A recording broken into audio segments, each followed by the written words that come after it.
사랑하는 성도 여러분, 오늘 우리는 깨닫지 못하는 죄인에게 주시는 하나님의 값없는 은혜라는 제목으로 함께 말씀을 나누려고 합니다.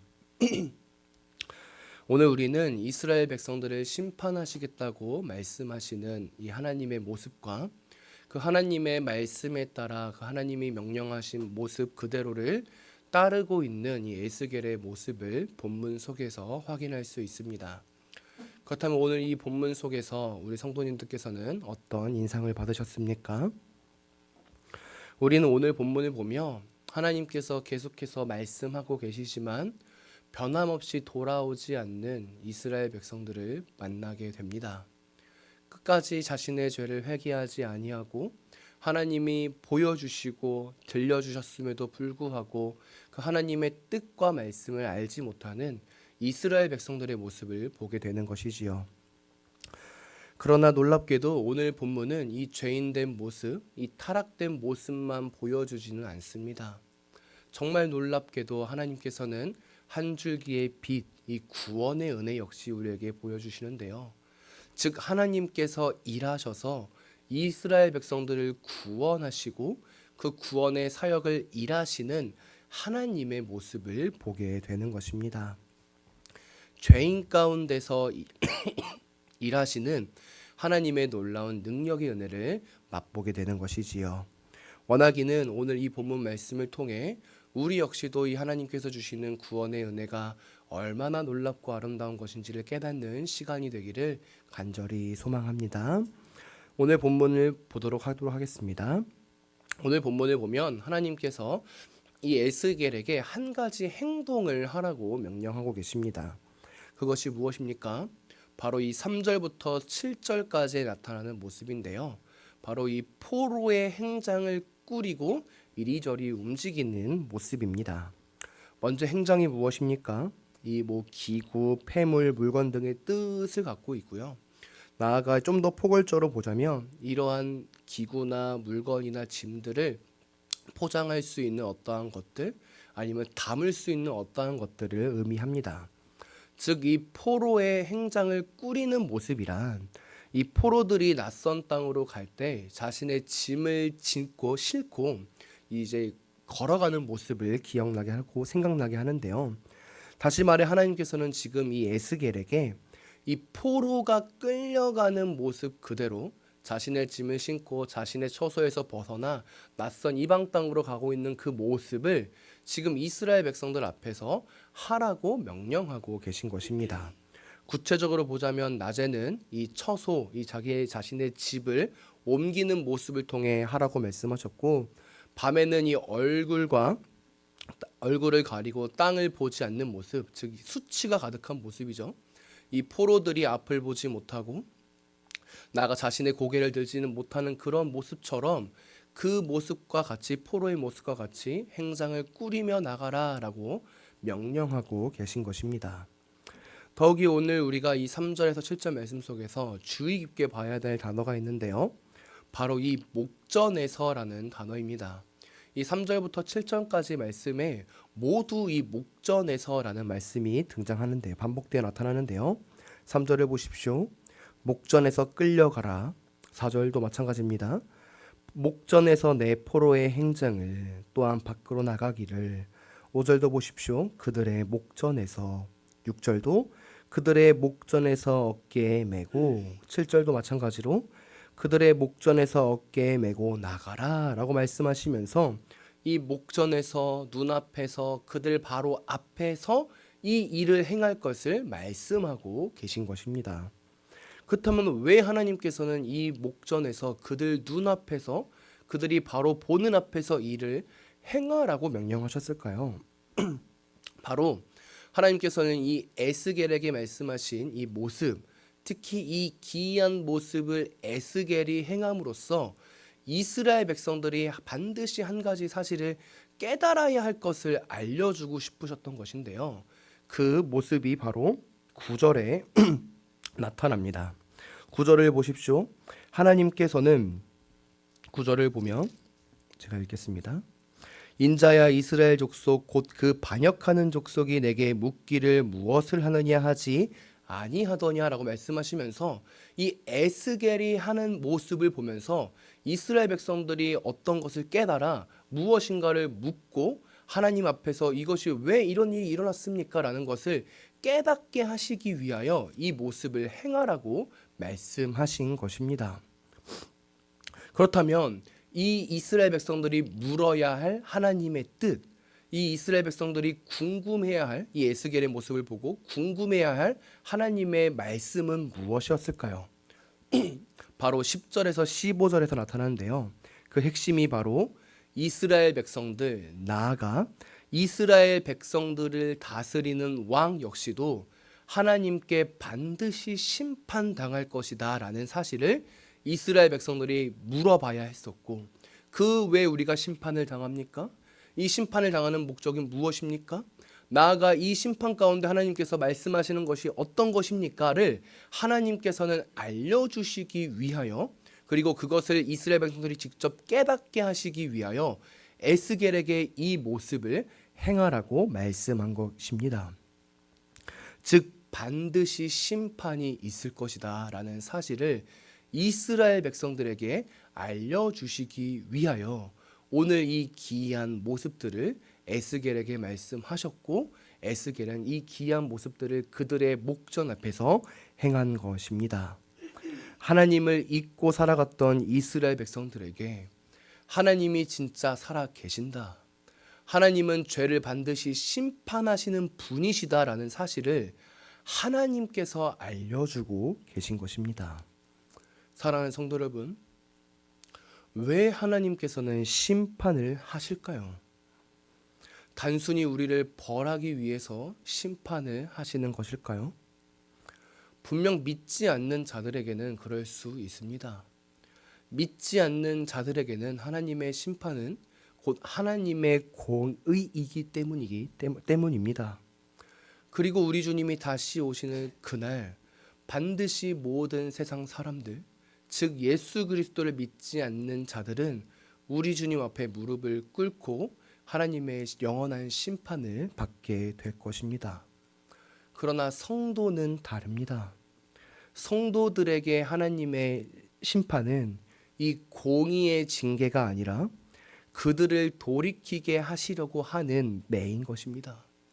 특히 그들이 죄를 지어도 하나님의 말씀을 들어도 알지 못하기 때문에 하나님께서는 그들이 죄가 죄임을 알지 못하는 자들, 선지자들과 제사장들이 말씀을 전해도 하나님의 뜻을 모르는 자들, 그들에게 다시금 하나님의 은혜와 살아계심을 느끼게 하시기 위하여 그들에게 곧 심판을 드시는 것이지요.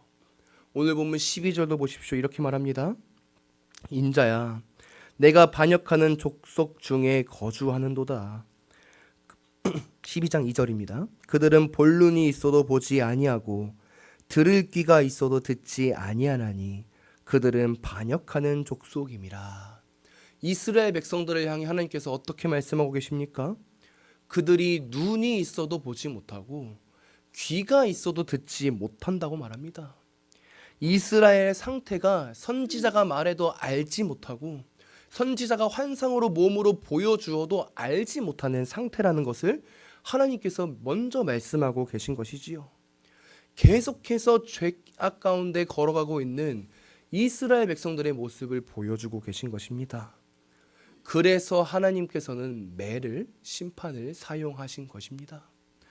바벨론을 사용하셔서 이스라엘 백성들에게 아픔과 어려움을 주심으로써 그들이 이 매 가운데서라도, 심판 가운데서라도 그들이 아버지 하나님 앞으로 돌아오게 하시기 위하여 이 일을 지금 행하시고 계신 것이지요.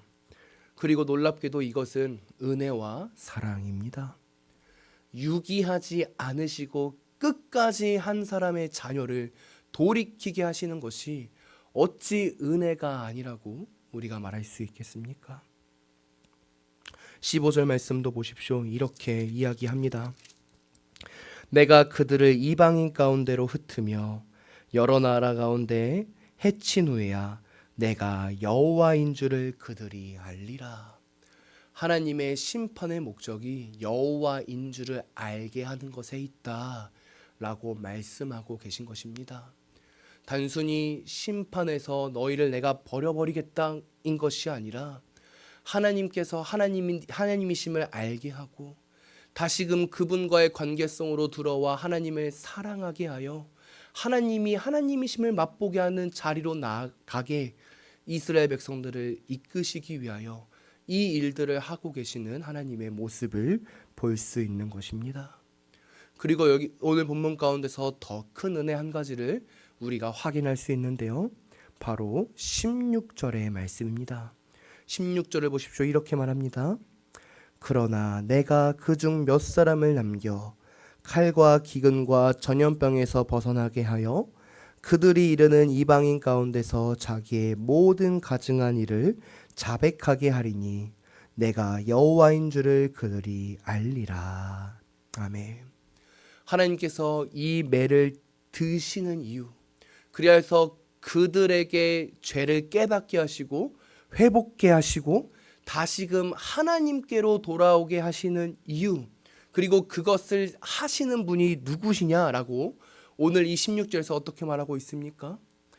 그 하나님의 뜻을 알게 하고 그 하나님께 죄를 자백하게 하고 다시금 하나님께로 돌아오게 하시는 그 일 역시도 하나님 자신께서 하시겠다고 16절에서 말씀하고 계십니다. 16절의 말씀의 주체를 보십시오. 그러나 내가 몇 사람 중에 남긴 자를 구원하겠다라고 말씀하십니다.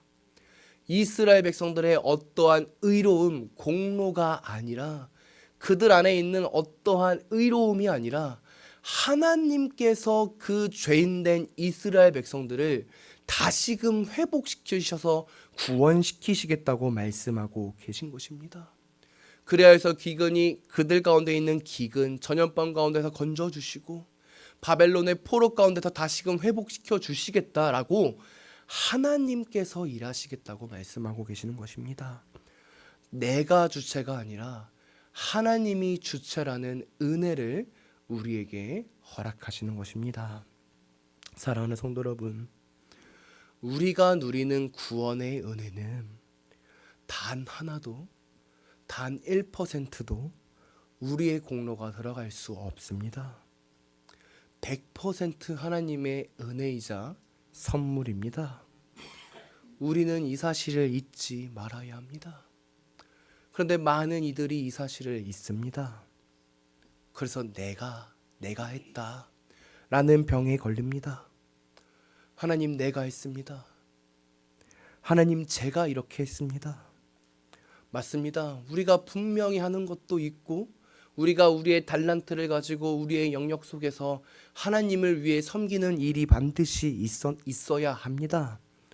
그런데 이 섬김과 행함은 구원을 이루는 의가 아니라 구원을 받았기에 감사함으로 나타나는 열매인 것입니다.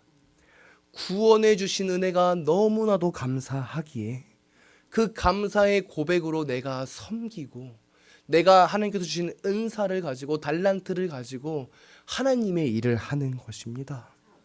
그런데 많은 이들이 이것을 헷갈려 합니다. 그래서 자신에게 아픔과 슬픔이 찾아올 때 하나님을 원망하거나 잊을 때가 너무나도 많음을 보게 됩니다. 하나님, 내가 이렇게까지 했는데, 내가 이렇게까지 섬겼는데 왜 나한테 이렇게 하십니까? 라고 말하며 하나님을 원망하는 것입니다. 그런데 기억하십시오. 우리의 섬김은 이 구원이라는 나무에 자연스럽게 맺혀진 열매일 뿐입니다. 가장 큰 선물을 받았기에 그 선물의 은혜가 너무나도 커서 감격하여서 주체할 수 없어서 자연스럽게 흘러넘치는 열매인 것뿐입니다. 그렇기에 우리가 행한 일을 가지고 하나님 앞에서 우리의 자랑, 의를 드러낼 수 없는 것입니다. 그래서 우리 안에 슬픔과 어려움을 하나님께서 주신다 하시더라도 우리는 그 구원의 은혜를 주신, 그 선물을 주신 하나님 앞에서 원망할 수 없는 것입니다. 원망하는 것이 바람직한 모습이 아닌 것이지요. 오히려 그 선물과 은혜를 주신 하나님 앞으로 다시금 나아가 하나님, 이 아픔과 슬픔을 주신 이유가 무엇입니까? 나에게 고난을 주신 이유가 무엇입니까? 나를 다시금 깨닫게 하여 주시옵소서. 구원의 은혜로 풍성하게 하여 주시옵소서. 나를 도와주십시오 라고 말하면서 하나님 앞으로 나아가는 것이 더 바람직한 모습입니다. 이것이 마땅한 반응인 것이지요.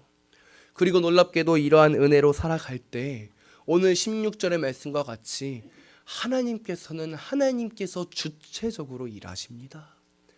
우리에게 구원의 은혜를 주실 뿐만 아니라 우리를 그 삶으로, 구원의 은혜를 살아갈 수 있는 삶으로 역사하시는 것이지요. 이것이 하나님의 은혜이자 하나님께서 우리를 견인하시는 은혜인 것입니다. 이제 말씀을 마무리하겠습니다. 사랑하는 성도 여러분, 우리는 눈이 있어도 보지 못하는 자, 귀가 있어도 듣지 못하는 자가 되어서는 안 됩니다.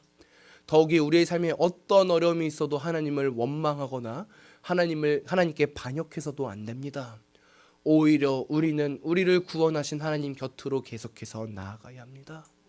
이것이 성도이자 신자가 나아가야 할 마땅한 반응인 것입니다. 놀랍게도 오늘 말씀 속에서 이 사실을 우리에게 주셨습니다.